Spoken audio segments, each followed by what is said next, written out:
Hello guys, welcome back to our channel. Episode ആരംഭിക്കുമ്പോൾ കാണിക്കുന്നത് രാജുവിന്റെ വീടാണ്.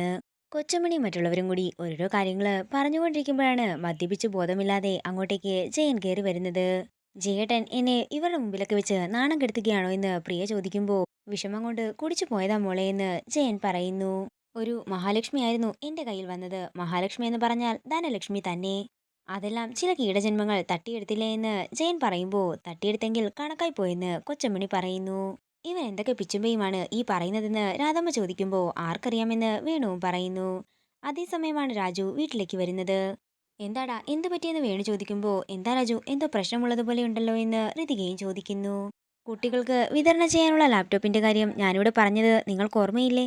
അത് ഗവൺമെന്റ് നിശ്ചയിച്ച കമ്പനിക്കല്ല പോയത്, മറ്റേതോ കമ്പനിക്കാണ് പോയത്. എങ്ങനെയാ പറ്റിയതെന്നൊന്നും അറിയില്ല. പക്ഷേ ആ ഡീല് ഞാനായിരുന്നു നോക്കിയിരുന്നത്. ഇപ്പോ എന്താടാ പ്രശ്നമെന്ന് വേണു ചോദിക്കുമ്പോൾ വിതരണം ചെയ്ത ലാപ്ടോപ്പുകളെല്ലാം കംപ്ലൈന്റ് ആണെന്നും രണ്ടു മൂന്നെണ്ണം പൊട്ടിത്തെറിച്ചെന്നും രാജു പറയുന്നു. ഇതെല്ലാം കേട്ട് ഞെട്ടലോടെ നിൽക്കുകയാണ് കൊച്ചമണിയും ജയനും. ഇനിയിപ്പോ എന്ത് ചെയ്യും മോനെ എന്ന് വേണു ചോദിക്കുമ്പോൾ പ്രതാപൻ സാറിനെതിരെ അഴിമതി ആരോപണം ഉണ്ടാകുമെന്നും എന്റെ ജോലി പോകുമെന്നും വേണു വിഷമത്തോടെ പറയുന്നു. രാജു വിഷമിക്കാതെ ഒന്നും വരില്ല, നമുക്ക് ദൈവത്തോട് പ്രാർത്ഥിക്കാം എന്ന് ഋതിക പറയുമ്പോൾ വേണുവും രാജുവിനെ സമാധാനിപ്പിക്കുകയാണ്. തുടർന്ന് എല്ലാവരും അകത്തേക്ക് പോകുമ്പോൾ ജയൻ പുറത്തേക്ക് ഇറങ്ങുന്നതാണ് കാണിക്കുന്നത്. അതേസമയം എനിക്കും വിശപ്പില്ലെന്ന് പറഞ്ഞുകൊണ്ട് കൊച്ചമണിയും പുറത്തേക്ക് പോകുന്നതാണ് കാണിക്കുന്നത്. അതേസമയം രണ്ടുപേരെയും സംശയത്തോടെ നോക്കി നിൽക്കുകയാണ് ഋതിക. പിന്നീട് കാണിക്കുന്നത് പ്രിയ വിഷമത്തോടെ നിൽക്കുന്നതാണ്. അതേസമയം ഋതിക പ്രിയയുടെ അടുത്തേക്ക് ചെല്ലുകയാണ്. അല്ല പ്രിയേച്ചി, അവനെന്താ ആഹാരം കഴിക്കാതെ പുറത്തേക്ക് പോയതെന്ന് ഋതിക ചോദിക്കുമ്പോൾ അമ്മയും മകനും എന്തോ വലിയ തരികിട ഈടെയായി ഒപ്പിക്കുന്നുണ്ടെന്നും അതുകൊണ്ടാകും കഴിക്കാതെ പോയതെന്നും പറഞ്ഞുകൊണ്ട് പ്രിയ അകത്തേക്ക് പോകുന്നു. പിന്നീട് കാണിക്കുന്നത് പുറത്തുനിന്ന് സംസാരിക്കുന്ന കൊച്ചമണിയെയും ജയനെയുമാണ്. തള്ളേ, ഞാൻ നിങ്ങളെ അന്നേ തന്നെ താക്കീത് ചെയ്തതാണ്. നിങ്ങൾ കുളു മണാലി എന്നൊക്കെ പറഞ്ഞ് ടിക്കറ്റ് ബുക്ക് ചെയ്തപ്പോൾ തന്നെ എനിക്കറിയായിരുന്നു ഇങ്ങനെയൊക്കെ സംഭവിക്കുമെന്ന്. പിടി വീഴുമോടാ എന്ന് കൊച്ചമണി ചോദിക്കുമ്പോൾ ഗവൺമെന്റിനെ പറ്റിച്ച കേസല്ലേ, അതുകൊണ്ട് എന്താണെങ്കിലും പിടി വീഴുമെന്ന് ജയൻ പറയുന്നു. എവിടേക്കോ ലാപ്ടോപ്പുകൾ പൊട്ടിത്തെറിച്ചെന്നും കൂടിയാ പറഞ്ഞു കേട്ടത്. ഇതൊക്കെ വലിയ പ്രശ്നമാകും തള്ളയെന്ന് ജയൻ പറയുമ്പോൾ നിനക്ക് ഏഴാംകുലി കമ്പനി എവിടെ നിന്ന് കിട്ടിയെന്ന് കൊച്ചുമണി ചോദിക്കുന്നു.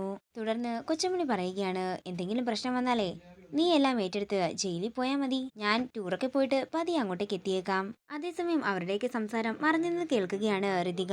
തുടർന്ന് ഋതിക അവരുടെ അടുത്തേക്ക് ചെല്ലുന്നതാണ് കാണിക്കുന്നത്. നിങ്ങളെന്താ ഇരുട്ടത്ത് വന്ന് നിൽക്കുന്നതെന്ന് ഋതിക ചോദിക്കുമ്പോൾ നിനക്ക് ഉറക്കമൊന്നുമില്ലേ എന്ന് കൊച്ചുമണി ചോദിക്കുന്നു. അതെ, കള്ളത്തരം കാണിച്ചവർക്കാ ഉറക്കം വരാതിരിക്കുന്നത്. ഈ കള്ളത്തരം ടെൻഷനും ഒക്കെ ഉള്ളവർക്ക് ആഹാരം കഴിക്കാനും വലിയ പാടാണെന്നാ ഞാൻ കേട്ടിട്ടുള്ളത്. നിനക്ക് വല്ലതും വേണേ കഴിച്ചിട്ട് പോയി കിടന്നുറങ്ങാൻ നോക്കാൻ പറഞ്ഞുകൊണ്ട് കൊച്ചുമണി ജയനെയും കൊണ്ട് അവിടെ നിന്ന് പോകുന്നു. പിന്നീട് കാണിക്കുന്നത് ടെൻഷനോടിരിക്കുന്ന രാജുവിനെയാണ്. പിന്നീട് കാണിക്കുന്നത് രാജു തന്റെ മനസ്സിലെ വിഷമങ്ങളെല്ലാം ഋതികയോട് പറയുന്നതാണ്. ലാപ്ടോപ്പ് കമ്പനിയുടെ ഫയല് ഡീൽ ചെയ്തത് ഞാനായിരുന്നു. ആ ഫയലിൽ സൈൻ വാങ്ങിയിട്ട് ഞാൻ ഇവിടെയാ കൊണ്ട് വെച്ചിരുന്നത്. ഇതെല്ലാം കേൾക്കുന്ന ഋതികയ്ക്ക് കൊച്ചുമണിയും ജയനെയും സംശയം തോന്നുന്നതാണ് കാണിക്കുന്നത്.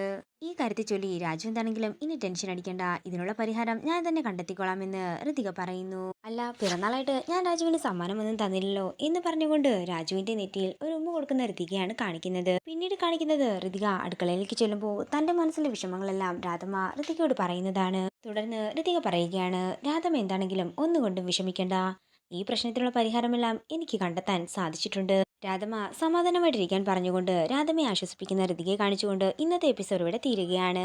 വീഡിയോ ഇഷ്ടമായെങ്കിൽ മറക്കാതെ ലൈക്ക് ചെയ്യുക, ഷെയർ ചെയ്യുക, കമന്റ് ചെയ്യുക. കൂടുതൽ സീരിയൽ അപ്ഡേറ്റ്സിനായി മറക്കാതെ സബ്സ്ക്രൈബ് ചെയ്യുക.